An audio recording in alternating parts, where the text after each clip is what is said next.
We are back on MorningLine. Thanks for joining us. Josh Horn with us from Social Security, the office here. I guess your regional branch here of Social Security covers what territory?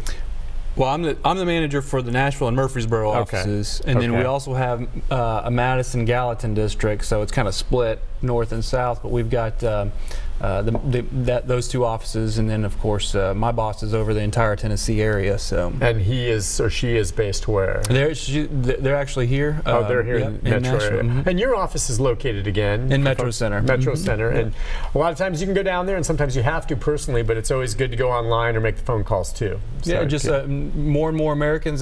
Hey, I'm going to be in my PJs checking my stuff, online, and so we're glad we continue to work on increasing the things that we offer through the Social Security online. That's awesome. All right. Well, the number is 737-7587. Online's one way, but this is old-fashioned, good way to do it. Online, on air, on the phone. Let's get to the lines. And next up is, I believe, Lee. Good morning, Lee. Hi, Lee. Good morning. I talked to Mr. Horn the last time he was on, but so what happened, I sold my home place, and they cut my Social Security from $1,200 something down to $800 something. Mm-hmm. And he told me that somebody would get in touch with me. Well, I got a bunch of mail that I don't know how to fix, but I called somebody, and it was a recording, and they kept telling me that I had to turn in my last income tax.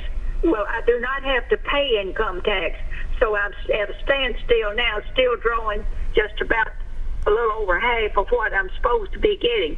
What is my next step, please? You did talk to me in person, Mr. Horn. You took us off the air, and you talked to me in person. Yeah, I do recall. In fact, I actually printed out the Medicare adjusted income tables in case we had another question. And so just to start off with, individuals with an adjusted gross income of $85,000 or more than $85,000, or married couples with an adjusted gross income of $170,000, more than $170,000 on their tax returns, are going to pay an additional amount for their Medicare Part B. That's one of the rules that came in a few years ago, that folks with higher incomes would have to do that. Well, what happens is, if you have 1 year where you sold some property, maybe you had a lot higher income than you normally do, then you may for a year have to pay that adjusted amount for Medicare. And I believe in Lee's situation, that's kind of what the story was.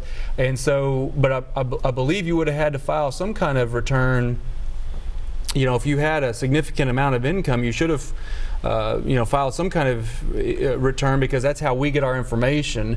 And so when you submit the form number is called an SSA 44 to try to get a different determination on your Medicare adjustment amount, we do have to have proof, which normally is your income return, and then also the income return that you're wanting us to use, and kind of go from there. So I believe that's kind of where we got to with Miss Lee. Okay, so at this point for her, if she's not sure, just call in, clarify this. It's possible whoever handled the sale of the house, I don't know, submitted it for tax purposes, and she's not aware of that. And that's because otherwise you wouldn't have even known about it, right? Unless she told you personally. You found out somehow. So somehow there was some tax return that was filed, and maybe the folks that handled the sale of the house did that if you don't have one, Lee.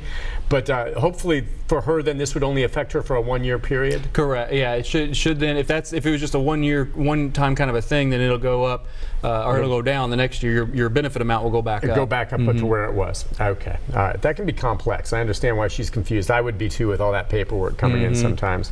Let's go to Joyce. Hello, Joyce. Hi, Joyce. Hi. Hey, how can we help you? I'm calling about the Ticket to Work program. Okay. I was on it about 1.5 years ago. I tried to go back to work, and I ended up getting sick again. So can I try it again? And if I do, I don't quite understand. Am I to work 9 months, and then after 9 months they evaluate it, and then they cut it off, or how does it work?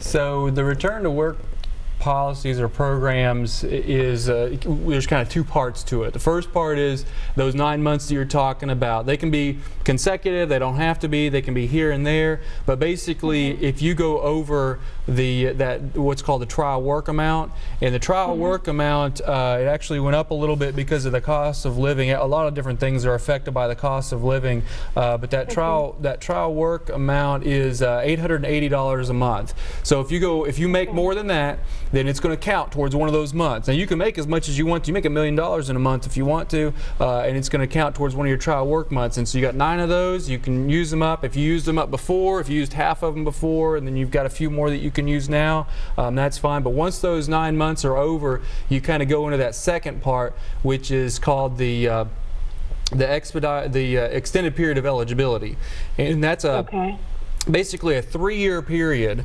where if you make over the substantial gainful amount, we're not going to pay you, but if you make under that amount, we will pay you. And so we'll kind of go back and forth, and not to throw another number at you, but the substantial gainful amount is $1,220.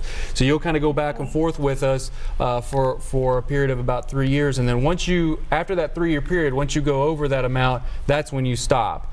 And throughout that period, you need to be communicating with us about your income, sending in some pay stubs so that we can keep up with that and make sure you don't get overpaid.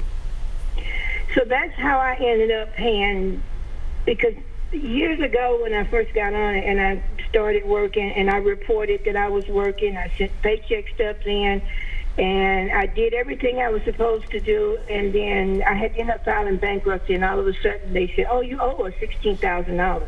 So I've had to pay back Social Security $16,000, and they are saying something about the paperwork got screwed up. But even though it shows in the system, I did report it. It's something about something went over.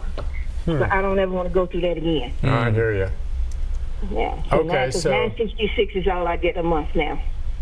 All right, and you don't want to jeopardize that, but you want to give it a shot to see if you can work a little bit. So because I have to, because $966 is not enough to live off of. I live by myself, and I understand. The average apartment is like $1,000 a month. And it's crazy. No, you're right. And if you're making under $1,200 a month, then you're going to be able to continue drawing your benefits. But when you start going over that, and that's gross wages or net profit, so once you start going over that, that's when it could possibly affect your benefits. Yeah. Okay. So I'd say go for it. Just watch that limit so you don't go beyond it. And I think that's great if you can find a job that helps supplement what you're making. And that's, again, so she's on SSI, I guess, then, or probably Social Security, disability. SSI's different. SSI's it's kind of a $1 for $2 offset. It's different. Okay. Well, yeah. The bottom line, it's a safety net, both of those, in my opinion, and you're not going to be able to.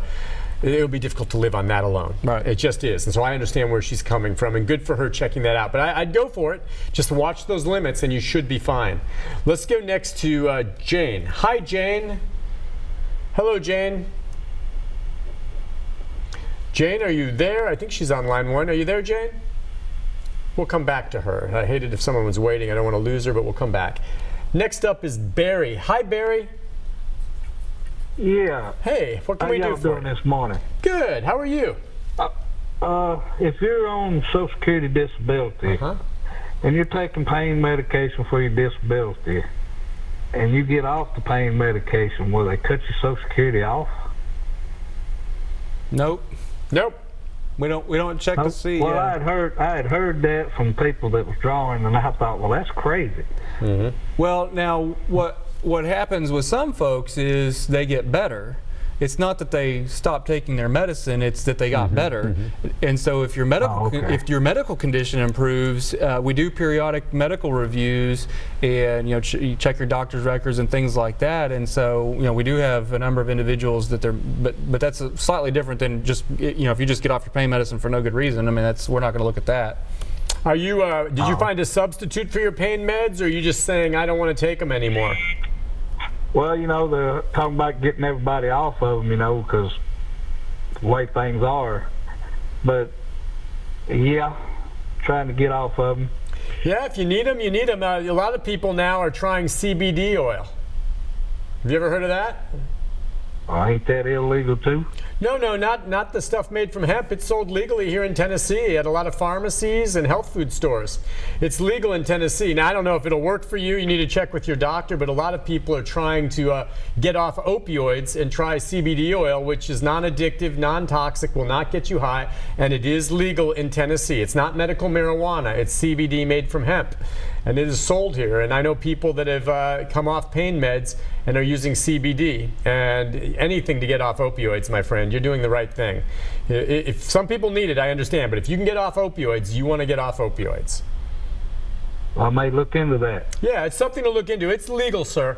Just you research it. It's legal, and you can find it at a lot of places sold legally, and you ask questions about it. Ask your doctor about it. All right, I'll do that. Take care, sir. Good luck. I had to throw that in there. I've done a lot of hemp stories, and people like him, I understand a lot of folks don't really understand what's legal, what's not along those lines, and they need to educate themselves. But CBD made from hemp is legal. I used it last night. All right, I'm not worried about getting arrested because I bought it from a store right there in East Nashville. There's hemp depositories opening up all over, including one right behind this TV station here. Legal, legal, legal.